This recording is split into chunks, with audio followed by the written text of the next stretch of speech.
বিশ্বজুড়ে অক্সিজেন সংকটে করোনা নিয়ে নতুন ভোগান্তির সংখ্যা ডব্লিউএইচওর। কালোবাজারিদের কবলে পাকিস্তানের প্লাজমা থেরাপি। করোনা ভ্যাকসিনের হিউম্যান ট্রায়াল শুরু করলো ইম্পেরিয়াল কলেজ লন্ডন। বিশ্বের প্রথম দেশ হিসেবে তৃতীয় ধাপের টিকার পরীক্ষা চালাচ্ছে চীন। স্যাটেলাইট ইমেজে লাদাখে চীনা সেনাদের বড় ঘাঁটি চিহ্নিত। সীমান্ত সংঘাতের জন্য ভারতকেই দুষল বেইজিং। আর এই সব খবরের বিস্তারিত নিয়ে আপনাদের সাথে আছি আমি তৌহিদ হোসেন। অক্সিজেন সিলিন্ডার ও কৃত্রিম শ্বাসযন্ত্রের স্বল্পতায় নতুন মাত্রা নিতে পারে করোনা ভাইরাসের ভয়াবহতা, এমন সংখ্যা বিশ্ব স্বাস্থ্য সংস্থার। বিশ্লেষকরাও বলছেন, সংক্রমণের বর্তমান হার অব্যাহত থাকলে 3 মাসে আরও 4 লাখের মতো প্রাণহানি দেখবে আমেরিকা মহাদেশ। ছোট্ট শরীরে ছিল হৃদযন্ত্রের জটিলতা। করোনা রোগীদের ভিড়ে ঠিক সময়ে কৃত্রিম ভেন্টিলেশনের ব্যবস্থা না হওয়ায় পৃথিবী দেখার আগেই 2 নবজাতকের বিদায়। ঘটনাটি পেরুর একটি হাসপাতালের। করোনায় আক্রান্ত না হলেও মহামারীর ব্যাপকতায় দেশে দেশে ভাইরাসটির পরোক্ষ বলি হচ্ছে এমন অগুন্তি প্রাণ। অক্সিজেন সংকটের কয়েক মুহূর্ত কত প্রাণ কেড়ে নিচ্ছে, সংশ্লিষ্ট প্রশাসনকে তা মনে করাতে এই ভিডিও রেকর্ডিং। চিকিৎসা সরঞ্জামের কি ভীষণ ঘাটতির মধ্যে কাজ করছি আমরা, তারই প্রমাণ এটা। জানুয়ারিতে বিস্তার শুরুর প্রথম 1 মাসে বিশ্বজুড়ে নোভেল করোনা ভাইরাসে আক্রান্ত হয় 12,000 মানুষ। বিপরীতে কেবল চলতি মাসে আক্রান্ত 30 লাখের বেশি। এ হারে মোট সংক্রমণ কোটির ঘর ছাড়াবে 2-3 দিনের মধ্যেই। অক্সিজেন স্বল্পতা কাটাতে না পারলে দেখতে হবে অপ্রত্যাশিত মৃত্যুহার, বলছে বিশ্ব স্বাস্থ্য সংস্থা। প্রতি সপ্তাহে গড়ে 10 লাখ মানুষ আক্রান্ত হচ্ছেন কোভিড-19-এ। এই হারে প্রতিদিন 6 লাখ ঘনমিটার বা 88,000 বড় সিলিন্ডার অক্সিজেন প্রয়োজন। অনেক দেশেই প্রয়োজন অনুপাতে সক্ষমতা কম। বাজারের 80%ই গুটি কয়েক প্রতিষ্ঠানের দখলে। সংকটের শীর্ষে থাকা দেশগুলোতে যোগান স্বাভাবিক রাখতে বেসরকারি খাতের সাথে কাজ করছে জাতিসংঘ। মহামারীর এখনকার অন্যতম হটস্পট ব্রাজিল, মেক্সিকো। ওয়াশিংটন ইউনিভার্সিটির জরিপে উঠে এসেছে, সংক্রমণের বর্তমান হার অব্যাহত থাকলে বর্তমান স্বাস্থ্য কাঠামোতে অক্টোবরের মধ্যে 4.25 লাখের বেশি মৃত্যু দেখবে লাতিন ও মধ্য আমেরিকা। চিকিৎসা ও প্রতিষেধক আবিষ্কৃত না হলে আরো অন্তত 2 বছর স্থায়ী হবে মহামারী। অথচ এরই মধ্যে লাতিন আমেরিকায় করোনায় প্রাণহানির লাখ ছাড়িয়েছে। গবেষণা বলছে, সংক্রমণের গতি না কমলে আগামী 3 মাসে এ সংখ্যা 3,68,000 ছাড়াতে পারে, যার 2/3 শিকার হবে ব্রাজিল, মেক্সিকো। এদিকে মহামারীর প্রথম ধাক্কা কাটিয়ে ওঠার আগেই দ্বিতীয় দফায় করোনার বিস্তার বাড়ছে জার্মানি, চীন, দক্ষিণ কোরিয়া, জাপান সহ অনেক দেশে। গেল 2 দিনে প্রকোপ 69% বেড়েছে যুক্তরাষ্ট্রে। সবচেয়ে খারাপ অবস্থা টেক্সাস, ক্যালিফোর্নিয়ায়। নুজহাত কামাল, যমুনা নিউজ। বিশ্বজুড়ে করোনা ভাইরাসে আক্রান্তের সংখ্যা 95 লাখ ছাড়ালো। 24 ঘন্টায় নতুন সংক্রমণ শনাক্ত হয়েছে 2.25 লাখ, প্রাণ গেছে আরও 5,000 মানুষের। মোট প্রাণহানি 4,85,000 ছুঁই। 8 শতাধিক মৃত্যুতে যুক্তরাষ্ট্রের প্রাণহানি দাঁড়ালো 1.25 লাখের মতো। সংক্রমণ 24,63,000। তবে বুধবার দিনের সর্বোচ্চ মৃত্যুর রেকর্ড দেখেছে ব্রাজিল, প্রাণ গেছে 1100 বেশি মানুষের।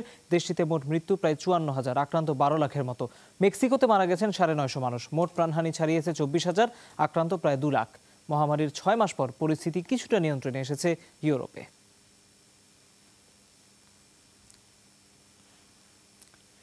পাকিস্তানে কালোবাজারিদের হাতে করোনা চিকিৎসার প্লাজমা থেরাপি। ব্রিটিশ গণমাধ্যম গার্ডিয়ানের অনুসন্ধানী প্রতিবেদনে উঠে এসেছে, বর্তমানে দেশটির কালোবাজারে 1 ব্যাগ প্লাজমা বিক্রি হচ্ছে 3 থেকে 10 লাখ রুপি পর্যন্ত। সেখানকার চিকিৎসকদের অভিযোগ, দুর্বল চিকিৎসা কাঠামোর ফায়দা লুটছে এক শ্রেণীর অসাধু মানুষ। প্রাণঘাতী করোনা ভাইরাসের প্রাদুর্ভাব বেড়েই চলেছে পাকিস্তানে।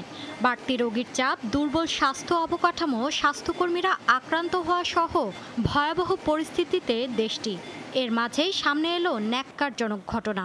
দেশটির প্লাজমা চিকিৎসা পুরোপুরি কালোবাজারিদের হাতে। কোভিড-19 সংক্রমণ থেকে সেরে ওঠা ব্যক্তিদের রক্তের প্লাজমা ভাইরাসটির বিরুদ্ধে বেশ কার্যকর। চিকিৎসকদের দাবি, সব করোনা আক্রান্তদের জন্য নয়, বরং মৃত্যু পথযাত্রী ব্যক্তির প্রাণ বাঁচাতেই এ প্লাজমা থেরাপি। করোনা আক্রান্ত একজন সুস্থ ব্যক্তির শরীর থেকে একবারে 900 ml প্লাজমা সংগ্রহ করা যায়, যা থেকে মুমূর্ষু 2 জন রোগীর চিকিৎসা হতে পারে। চিকিৎসক গবেষকদের অভিযোগ, মধ্যস্বত্বভোগীরা সুস্থ হয়ে ওঠা করোনা রোগীদের সাথে রাখেন যোগাযোগ। তাদের হাতে সামান্য কিছু টাকা দিয়ে প্লাজমা সংগ্রহ করেন, পরে বিক্রি করেন চড়া দামে। প্লাজমা থেরাপির মাধ্যমে একজন মুমূর্ষু করোনা রোগীকে শতভাগ বাঁচানো সম্ভব, এটা কখনোই বলবো না। কিন্তু পাকিস্তানে প্লাজমা নিয়ে কালোবাজারে যে ঘৃণ্য ব্যবসা শুরু হয়েছে, এর শাস্তি মৃত্যুদণ্ড হওয়া উচিত। অসাধু কিছু মানুষ দুর্বল পরিস্থিতির ফায়দা লুটছেন। প্রধানমন্ত্রী যদি নিত্যপণ্যের বাজার মূল্য নির্ধারণ করতে পারেন, তাহলে কি কালোবাজারে প্লাজমা বিক্রি বন্ধ করতে পারবেন না? সবার প্রতি অনুরোধ, রক্তদান একটি মানবিক কর্মসূচি, একে অর্থের মানদণ্ডে গুলিয়ে ফেলবেন না। লাহোর হাইকোর্টে প্লাজমা বিক্রি এবং বেসরকারি হাসপাতালে জড়িত থাকার বিষয়ে রিট পিটিশন দাখিল করেছে বিলওয়াল ভুট্টোর পাকিস্তান পিপলস পার্টি। মঙ্গলবার আদালত প্রতিবেদন প্রকাশের নির্দেশ দিয়েছে পাঞ্জাব ব্লাড ট্রান্সফিউশন অথরিটিকে। পরবর্তী শুনানি ৮ জুলাই। দোষী প্রমাণিত হলে অর্থদণ্ডের পাশাপাশি সর্বোচ্চ ৭ বছরের জেল হতে পারে। মৌলি ইসলাম, যমুনা নিউজ। অক্সফোর্ড বিশ্ববিদ্যালয়ের পর করোনা ভাইরাসের আরেকটি প্রতিষেধকের হিউম্যান ট্রায়াল শুরু করল ইম্পেরিয়াল কলেজ লন্ডন। ব্রিটেনের প্রায় ৩০০ স্বেচ্ছাসেবকের দেহে হবে পরীক্ষামূলক প্রয়োগ। এটি সফল হলে অক্টোবরে দ্বিতীয় ধাপের ট্রায়ালে অংশ নেবেন ৬,০০০ মানুষ। সব ঠিক থাকলে ২০২১ সালের শুরুতে ব্রিটেন সহ বিভিন্ন দেশে ভ্যাকসিনটি বাজারজাত হবে। বুধবার আফ্রিকায় করোনা সম্ভাব্য ভ্যাকসিনের প্রথম হিউম্যান ট্রায়াল সম্পন্ন করেন অক্সফোর্ডের গবেষকরা। এর আওতায় দক্ষিণ আফ্রিকায় প্রায় ২,০০০ মানুষকে টিকা দেওয়া হয়েছে। ১ বছর তারা পর্যবেক্ষণে থাকবেন। একই দিন ব্রাজিলে ৩,০০০ স্বেচ্ছাসেবককে নিয়ে ভ্যাকসিনটির হিউম্যান ট্রায়াল শুরু করে অক্সফোর্ড। সারা বিশ্বে করোনার প্রতিষেধক আবিষ্কারে এই মুহূর্তে ১২০টি কর্মসূচি চলছে।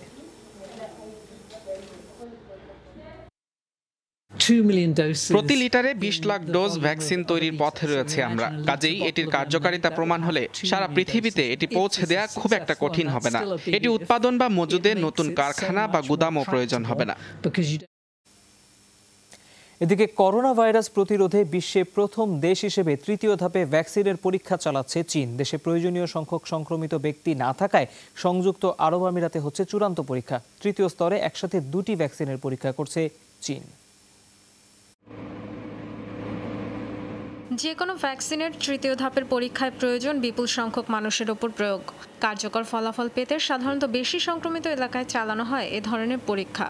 তবে চীনে করোনা ভাইরাস সংক্রমিতের হার কম হওয়ায় ২টি ভ্যাকসিনের ক্লিনিক্যাল ট্রায়াল শুরু হয়েছে সংযুক্ত আরব আমিরাতে। চায়না ন্যাশনাল বায়োটেক গ্রুপ সিএনবিজির ইউনিট সবকিছু ঠিকঠাক চললে ফল পেতে অপেক্ষা করতে হবে অন্তত ৬ মাস। এর আগে ফেজ 2তে ২,০০০ মানুষের উপর প্রয়োগ করা হয় সিনোফার্মের ভ্যাকসিন দুটি। ফেজ 3তে কত সংখ্যক মানুষের উপর প্রয়োগ হবে সে বিষয়ে তথ্য দেয়নি প্রতিষ্ঠানটি। মহামারীর বিরুদ্ধে লড়াইয়ে আমরা সবাই যুদ্ধক্ষেত্রে আছি। আমার বিশ্বাস তৃতীয় ধাপে ক্লিনিক্যাল ট্রায়ালে সন্তোষজনক ফলাফল পাবো। ভ্যাকসিনের কার্যকারিতা প্রমাণিত হলে তা পুরো বিশ্বের সাথে ভাগাভাগির প্রতিশ্রুতি দিয়েছেন প্রেসিডেন্ট শি জিনপিং। চীনের এ অবস্থানের প্রশংসা করেছে global alliance for vaccines and immunization GAVI। সব দেশকেই ভ্যাকসিন তৈরির অভিজ্ঞতা ভাগাভাগি করে নেওয়ার আহ্বান জানিয়েছে সংগঠনটি। বলতে হবে প্রেসিডেন্ট শি এর আশ্বাস ভীষণ স্বস্তিদায়ক। গ্লোবাল ভ্যাকসিন সম্মেলনে ৪২ দেশের রাষ্ট্রপ্রধান অংশ নিয়েছেন। একসাথে কাজ করার প্রয়োজনীয়তার কথা বলেছেন তারা। আশা করছি টিকা বন্টনে ইতিবাচক ভূমিকা নেবে চীন। অন্য দেশগুলোরও এগিয়ে আসতে হবে। করোনা ভাইরাস প্রতিরোধে বিশ্বে ১ ডজনের বেশি ভ্যাকসিনের ট্রায়াল চলছে বিভিন্ন দেশে। তবে এখনও ফেজ 3 পার করতে পারেনি এর কোনোটি। Dorothy Tasrin, Jamuna news. লাদাখ সীমান্ত সংঘাতের জন্য ভারতকেই দায়ী করল চীনের প্রতিরক্ষা মন্ত্রণালয়। সংকট সমাধানে ত্রিদেশীয় বৈঠকের পরই বুধবার এই বিবৃতি আসে। মুখপাত্র উ কিয়ান বলেন, ১৫ জুন রাতের সহিংসতার পেছনে রয়েছে চীনা ভূখণ্ডে ভারতের অনুপ্রবেশ ও উস্কানিমূলক আচরণ। তার দাবি, আত্মরক্ষায় পাল্টা হামলা চালায় চীনের সৈনিকরা। এদিকে নতুন স্যাটেলাইট ইমেজ এবং ভারতীয় গণমাধ্যমগুলোর তথ্য অনুযায়ী গালওয়ান উপত্যকায় আবারও ফিরেছে প্রতিবেশী দেশের সেনাবাহিনী। বড় পরিসরে ঘাঁটি গেড়েছে পিপলস লিবারেশন আর্মি PLA। মঙ্গলবারই সীমান্তে ম্যারাথন বৈঠকের পর নিয়ন্ত্রণ রেখার স্পর্শকাতর এলাকাগুলোতে সেনা পেছানোর ব্যাপারে পারস্পরিক ঐক্যমতে পৌঁছায় ভারত ও চীন।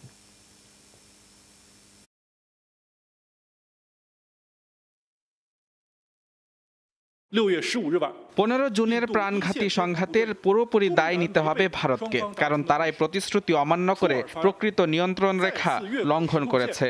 রাতের অন্ধকারে অনুপ্রবেশ ঘটায় চীনের অভ্যন্তরে। আমাদের সেনাদের প্রতিও ছিল উস্কানিমূলক আচরণ। এরপরই প্রাণঘাতী সংঘাতে জড়ায় উভয় পক্ষ। ভারতের হামলার বিরুদ্ধে আত্মরক্ষায় অবস্থান নেন চীনা সীমান্ত রক্ষীরা, রক্ষা করেন দেশের সার্বভৌমত্ব। ইন্দোনেশিয়ার সমুদ্র থেকে 30 শিশুসহ কমপক্ষে 100 রোহিঙ্গাকে উদ্ধার করা হলো। শরণার্থীদের 49 জনই নারী। বুধবার স্থানীয় জেলেরা তাদের উদ্ধার করেন। ইঞ্জিন নষ্ট হওয়ায় মাঝ সমুদ্রে ভাসছিল ছোট নৌকাটি। তাদের উদ্ধারের পর স্থানীয় নিরাপত্তা বাহিনীর কাছে হস্তান্তর করা হয়। কয়েক সপ্তাহ ধরে অভুক্ত ছিলেন এসব রোহিঙ্গা। উদ্ধারের পর করোনা সহ অন্যান্য স্বাস্থ্য পরীক্ষা করা হয়েছে তাদের।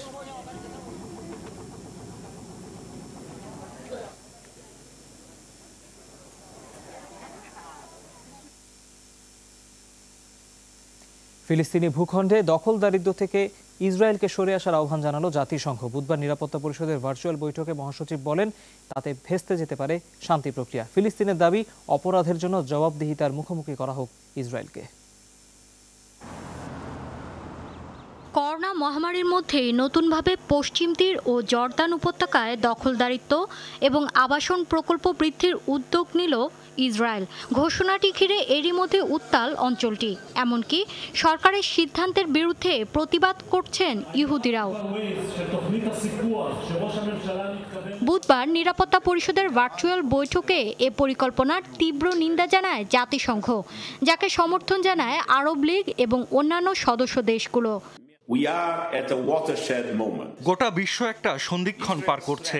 এ সুযোগে ইসরায়েল যদি পশ্চিম তীরে দখলদারিত্ব বৃদ্ধি করে বসতি স্থাপন বাড়ায়, সেটা হবে আন্তর্জাতিক আইনের লঙ্ঘন, মারাত্মকভাবে ক্ষতিগ্রস্ত করবে টু স্টেট সলিউশনকে। সমঝোতার গোড়াও কেটে দিবে এ পদক্ষেপ। তাই ইসরায়েলকে দখলদারিত্বের সিদ্ধান্ত থেকে সরে আসার আহ্বান জানাচ্ছি। ইসরায়েল বরাবরের মতো দায় এড়িয়ে গেলেও দেশটির এ আচরণ অপরাধের শামিল বলছে ফিলিস্তিন। ইসরায়েল যখন সার্বভৌম ক্ষমতা বৃদ্ধি করার উদ্যোগ নেবে, সে সময় গুরুত্ব দেয়া হবে ঐতিহাসিক এবং বৈধ অঞ্চলের হিসাব, কারণ বরাবরই আন্তর্জাতিক নীতিমালা ও নির্দেশনাকে সম্মান জানায় ইসরায়েল। আন্তর্জাতিক সম্প্রদায়ের বিধিনিষেধ বরাবরই উপেক্ষা করতে বদ্ধপরিকর ইসরায়েল। তাদের ধারণা অন্যান্যদের জন্যই অবরোধ জাতিসংঘের নীতিমালা আর আন্তর্জাতিক আদালতের শাস্তি। দেশটির এ অপরাধের জন্য অবিলম্বে জবাবদিহিতার আওতায় আনা প্রয়োজন। জুলাই মাসের 1 তারিখ থেকে দখলকৃত অঞ্চলে নতুনভাবে আবাসন বৃদ্ধির ঘোষণা দিয়েছে ইসরায়েল, যা ঠেকাতে এরই মধ্যে ইউরোপের 25টি দেশের হাজারের বেশি আইন প্রণেতা অনলাইন পিটিশন সই করেছেন। মৌলি ইসলাম, যমুনা নিউজ। গত 24 ঘন্টায় করোনা রোগী শনাক্তে আবারও রেকর্ড গড়ল ভারত। একদিনে দেশটিতে শনাক্ত হয়েছেন সর্বোচ্চ 16,870 জন। দেশটিতে 73.5 লাখ নমুনা পরীক্ষায় করোনা পজিটিভ 4,73,000-এর মতো মানুষ। বৈশ্বিক সংক্রমণের তালিকায় চতুর্থ অবস্থানে ভারত। 424 জনের মৃত্যুতে মোট প্রাণহানি 15,000 ছুঁই। মৃত্যু আর সংক্রমণে সবচেয়ে এগিয়ে মহারাষ্ট্র। তবে নতুনভাবে পশ্চিমবঙ্গে হু করে বাড়ছে করোনার সংক্রমণ আর মৃত্যু। বিস্তার রোধে 31 জুলাই পর্যন্ত লকডাউন বৃদ্ধি করেছে মমতা ব্যানার্জি সরকার। গির্জার সব আসন আর দেয়াল জুড়ে মৃত ব্যক্তির ছবি। উদ্দেশ্য করোনায় প্রাণ হারানো এসব মানুষের আত্মার শান্তি কামনা। পেরুর রাজধানী লিমায় দেখা মিলবে ব্যতিক্রমী এমন প্রার্থনা অনুষ্ঠানের। বেঁচে থাকলে ছবির এই মানুষগুলোই হয়তো অংশ নিতেন সাপ্তাহিক প্রার্থনা অনুষ্ঠানে, কিন্তু করোনায় প্রাণ হারিয়ে এই মানুষগুলো আজ ফ্রেমবন্দি। পেরুর রাজধানী লিমার ঐতিহ্যবাহী এই গির্জায় পূর্ণার্থীদের ভিড় জমত সাপ্তাহিক প্রার্থনা দিবসে। করোনা পরিস্থিতিতে দেখা মিলল ভিন্ন এক দৃশ্যের। মানুষের পরিবর্তে গির্জার আসন দখল করে আছে মৃত ব্যক্তিদের ছবি। নির্জন গির্জায় যেন প্রার্থনায় অংশ নিচ্ছেন ছবির মানুষেরা। স্বাস্থ্য ব্যবস্থা ভেঙে পড়েছে, মানুষের হাতে আর করার কিছুই নেই। একমাত্র সৃষ্টিকর্তাই পারেন আমাদের রক্ষা করতে। যারা করোনায় প্রাণ হারিয়েছেন তাদের আত্মার শান্তি কামনা করছি। স্বজনদের কাছে করোনায় মারা যাওয়া ব্যক্তিদের ছবি চেয়েছিলেন আর্চ বিশপ। মাত্র 1 সপ্তাহেই পাওয়া গেছে 6,000 ছবি, আর সেগুলো নির্ধারিত আসন ও দেয়ালে টানিয়েই চলছে প্রার্থনা। করোনা সংক্রমণের দিক দিয়ে বিশ্বের 7ম অবস্থান পেরুর। কোভিড-19-এ দেশটিতে মৃত্যু হয়েছে প্রায় 8,500 মানুষের। মুদ্রা বিন তারেক, যমুনা নিউজ। মালয়েশিয়ায় পাচারের শিকার 13 বাংলাদেশিকে উদ্ধার করেছে দেশটির পুলিশ। স্থানীয় সময় বৃহস্পতিবার আলোস্টারের কুলিমে তামান নামক এলাকার একটি ঘর থেকে বন্দী অবস্থায় তাদের উদ্ধার করা হয়। দেশটির প্রশাসন জানায় গোপন তথ্যের ভিত্তিতে অভিযান চালানো হয়। এ সময় 13 বাংলাদেশি ছাড়াও ভারত ও পাকিস্তানের আরও 15 জনকে উদ্ধার করে পুলিশি হেফাজতে নেওয়া হয়েছে। ঘটনাস্থল থেকে কাউকে আটক করা না গেলেও একটি প্রাইভেট কার জব্দ করা হয়েছে। পুলিশের ধারণা এসব অভিবাসন প্রত্যাশীদের অন্য কোথাও পাচারের উদ্দেশ্যে আটকে রাখা হয়েছিল।